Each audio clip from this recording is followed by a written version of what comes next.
If you're constipating about starting a business, start it. I don't care. I don't care if your mama say no, if your daddy say no, if your boyfriend say no, if your granddaddy say no, if your grandma say no. You might want to listen to her because grandmas always have the best advice. But I don't care who says no. Start it. I don't care if you don't got no money. Start it. I don't care if you got $500. Start it. There's no range of how much money you should have. I've seen some people, they save up $7,500 and it looks like crap. I've seen some people start with $0 and by the end of the year have $500K in their bank account. Okay. I don't care if you're 50 years old. I don't care if you're 5 years old. 5 years old. Okay, I don't care if you're 50 years old or if you're 16 years old, 14, 13, 12. You have it in your brain that you want to start a business, start your business. I don't care how old you are. Start it. Start it. Start it. I'm not going to tell you again. Like your mama be saying. If you're like me and you want to start a press online company, I'm going to give you the basics. First thing first. If you have no money and you're living pretty much off your parents' money, the first thing I would do is invest into a notebook. That's $1. Maybe 2 with tax. Like, seriously. That's the cheapest thing you can buy. Get that. And you're going to need a pen or a pencil. Invest into it. I'm telling you, it will save you. I really wish I would have done this because I've seen people on Instagram. This one girl, she uses planners and stuff. And I'm thinking, you're just wasting your time, right? You're just wasting your... Oh, she wasn't. Because her business took off. You wanna know why? Because she planned it out. When you planned it out and you set goals, say if you plan it out and you're like, I want 5 orders by the end of September, right? You will get them 5 orders. Or you will get really close to having them 5 orders. You wanna know why? Because you planned it out and you made steps on how to get there. That's why. That's why in probably middle school and high school, they'd be like, what are your dreams, you know, long term, short term. They'd be like asking you how you gonna get there so you can plan it out. You wanna know why? Because it helps you. That's why. Okay, you know how you have 1st, 2nd, 3rd, 4th, 5th, 6th, 7th, 8th, 9th, 10th, 11th, 12th. You know why? You know they don't just have preschool and then 12th grade. Every year is preparing you for the next year. Say last year you made 0 profit. Or maybe you made $100 like throughout the whole year. You can take that knowledge if you wrote every single thing down. Because some people are like, oh, I'm smart, I'm going to remember everything. You never remember everything. Because I know stuff that happened last year that I don't remember. And it's like something happens and may trigger it or whatever. But you still never remember every single thing that happened. But if you take the time and write down your planner on what you do this day or how to fix this problem, you know. Just write down the simple basics. And the next year, you can go right back through that same planner and change a few things. And I promise you, you'll double it, triple it, quadruple it, your money. You will make around and made $1,000 just from doing a simple 1 step, seriously, this next year. So, I recently did start doing it. I do have a planner now. Another thing that helps, when you see, like, right now, I literally listed, like, December 13th, the 14th, the 15th, the 16th. Sorted my week out. I was like, you do this on Monday. You want to write stuff down. You want to. It helps you. But the next topic is, which I'm going to be so off topic. I'm going to be going back and forth. So just bear with me, guys. But the next topic is how relationships affect your business. Now, me, I always been money thirsty. Like, it's not really I grew up in a bad neighborhood or didn't have, you know, food to eat. My parents were really well off, I guess you can say. My mom didn't grow up in the best, but she ended up making sure her kids had enough, if you understand what I'm saying. But my dad, I don't really know so much about him. So I was pretty well off. I just like money. I just like money. So that's pretty much what made me start my business. My business would have been a lot more farther if I didn't let my personal relationships with people affect it. I'm kind of an emotionally person. I'm still kind of learning not to let my emotions get the best of me. But at the same time, it still takes patience. You can't just wake up and be like, oh, I'm not going to have any emotions towards people, blah, blah, blah. You cannot let personal things affect you. I don't want to say you can't let them affect you. You can't let them affect your money. Then you cannot let that stuff affect your business, your money. It's okay to let it affect you because everyone has emotions, whether people like to hire or not. Let me tell you this. Money would never leave you. But it will if you spend it. But it will never just get up and walk out your life. It will. People might, but money never will. That's what some people need to put in their head. Money will will never walk out your life. Unless you go bankrupt, then it will. But otherwise, it will not walk out your life. The next topic is how to have good customer service. I struggle with this a lot. Because with this whole COVID plus the presidential stuff, USPS is who I use for shipping, which this is both the same. This is going to tie into each other. Shipping rates plus good customer service. Some people get frustrated at me because they're like, I ordered from you probably 2 weeks ago and my package isn't here. So I ship all my packages, when I say every single one of them, through first class shipping. All of them go through first class shipping. You know why? Because first class shipping, 1, you can track it. 2, you can file a shipping claim. I think all of them you can if it gets missing or isn't there within the estimated time delivery is supposed to be. I think all of them you can do that. But I know for a fact first class you can. Also, you can get it's called, I forgot, it's like damages and something. Like if your package gets missing, they can't never find it. They'll send you, like, they'll ask you, like, how much did the package cost? And, like, sometimes my nail sets can cost up to $200. Not just one nail set, because I'm not expensive. But, like, 3 or 4, they can cost up to roughly $100. So they'll send you that money back, and then you can just refund it to your customer. Yada, yada, if they cannot find it back. USPS is a pretty good company. I love them because they're the cheapest in where I live.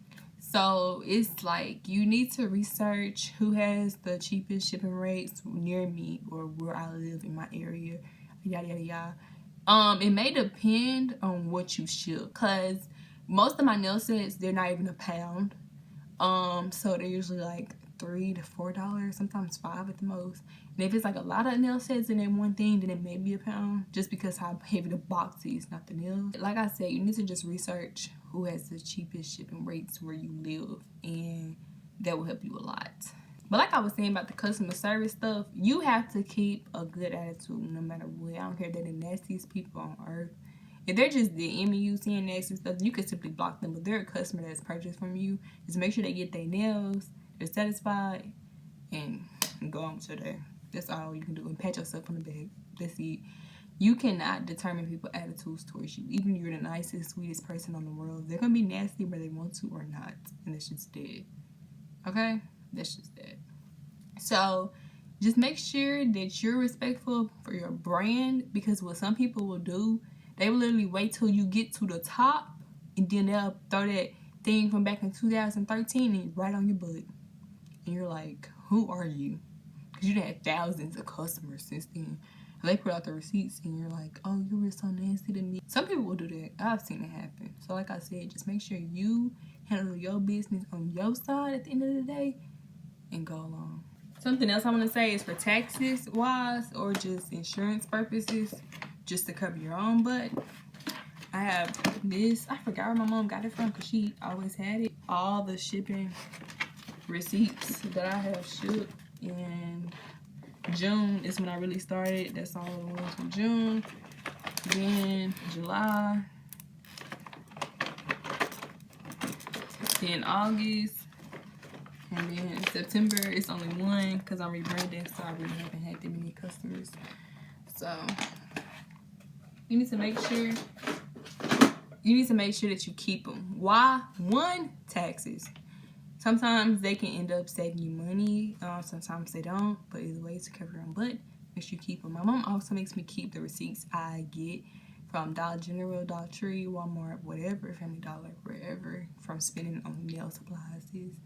Amazon really doesn't count. You don't have to really worry about that. I spend so much money at Dollar Tree on nail polish, so I just have those just in case. She makes me keep them.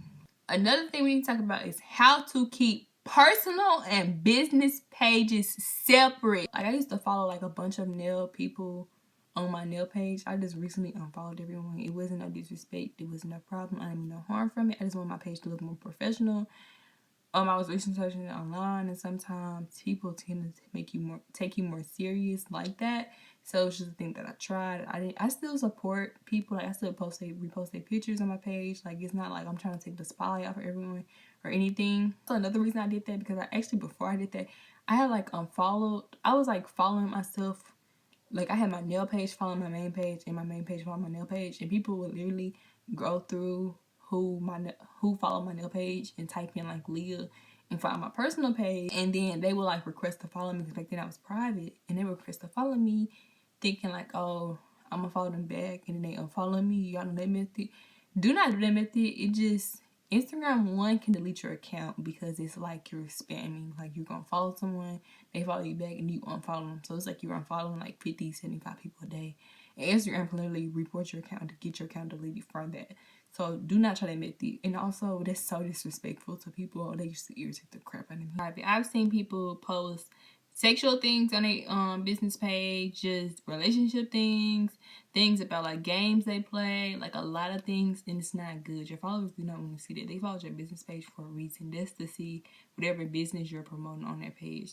If they wanted to see stuff like that, they would have simply followed your main page. I understand some people don't want to have a business page and a follower in a main page because it's like it's too much to, you know, get followers.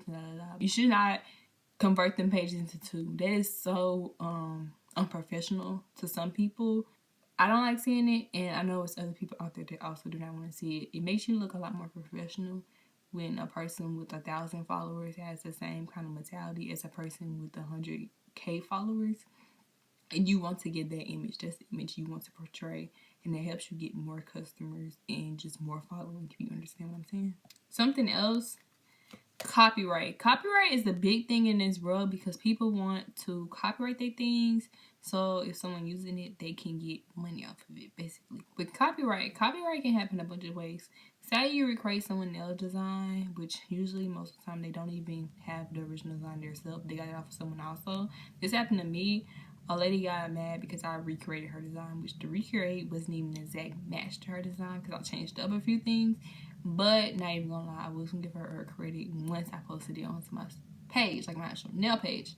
I really was. But I posted it onto my story, and she stood up saying, oh, this looked mad familiar. I wasn't even being disrespectful or anything like towards her. She just stood up saying it looked mad familiar. Things escalated. She started posting her Instagram story. I just automatically blocked her, called it a day. I was like, I'm not putting up with this. I don't have time for it. Like, you're not making me money. You're making me lose money. So I'm done with it. I dismissed the situation. But even with YouTube videos, my first entrepreneurship video on how I do my nail sets, I was playing music. I actually got copyrighted. It didn't do a strike towards my channel, which I was so happy because you get 3 strikes in a row. It was just basically like, oh, I can't monetize it and da-da-da-da. And I actually had to cut out part of a song, or otherwise I wasn't going to be able to publish the video for y'all to see. It was a lot, but you have to make sure that you look up videos that won't get copyrighted by YouTube. And you also just need to look at the basic of copywriting to get your license for, especially if you want your own brand or you want your own website with your brand. You need to look up how much it costs, and etc., because someone can simply take my name right now and then I'm out. But since I have my stuff copyrighted, it can't happen. See what I'm saying? Okay. Tips when picking and brand ambassadors. What you need to know is you need to look at their followings. A lot of people, they may have 15K, but it might be 15K of fake followers. You need to look through the list.